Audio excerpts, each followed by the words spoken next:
జోగులాంబ గద్వాల జిల్లా కేంద్రంలో బాబు జగజీవన్ రామ్ 118వ జయంతి సందర్భంగా ఎస్సీ వెల్ఫేర్ సొసైటీ ఆధ్వర్యంలో గద్వాల ఎమ్మెల్యే బండ్ల కృష్ణమోహన్ రెడ్డి, కాంగ్రెస్ నియోజకవర్గ in-charge Saritha Tirupathaiah, collector Santosh, SP Srinivas ఘనంగా నివాళులర్పించారు. ఈ సందర్భంగా ఎమ్మెల్యే మాట్లాడుతూ బాబు జగజీవన్ రావు బడుగు బలహీన వర్గాలకు అనేక సంస్కరణలు తీసుకురావడం జరిగిందని, బడుగు బలహీన వర్గాల ఆశాజ్యోతి అని అన్నారు. బాబు జగజీవన్ రామ్ 118 జయంతి సందర్భంగా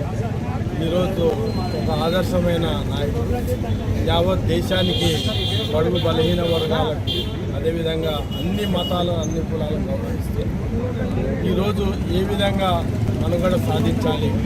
ఏ విధంగా రాజకీయ అభివృద్ధి కానీ కులాల అభివృద్ధి కానీ ఏ విధంగా చేయాలనే ఉద్దేశంతో గొప్పగా సంఘ సంస్కర్త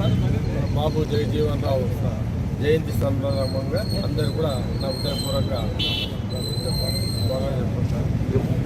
మాట్లాడే హక్కు కల్పించిందంటే డాక్టర్ బాబాసాహెబ్ అంబేద్కర్ తో పాటు సమాన పాత్ర పోషించిన డాక్టర్ ఇక్కడికి చేసిన పెద్దలందరికీ కూడా పేరు పేరున శుభాకాంక్షలు తెలియజేసుకుంటున్నాను.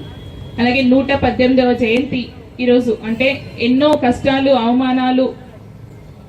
ధిక్కారాలు ఇవన్నీ ఎదుర్కొని ఆ రోజు మన కోసం నిలబడి వెనుకబడ్డ జాతులు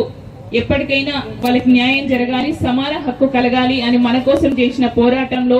మన పాత్ర ఏంది అనేది ఒక్కసారి ఆలోచించుకోవాల్సిన అవసరం. ఈ రోజు ఒక అంటే మాదిగ బిడ్డలు కావచ్చు, బీసీ బిడ్డలు కావచ్చు, ఎస్సీలు కావచ్చు, ఎస్టీలు కావచ్చు, ఇంతమంది మనం వాళ్ళు పండించిన వాళ్ళు నాటిన ఫలాన్ని చెట్టుకి ఫలాలు వస్తే ఆ ఫలాన్ని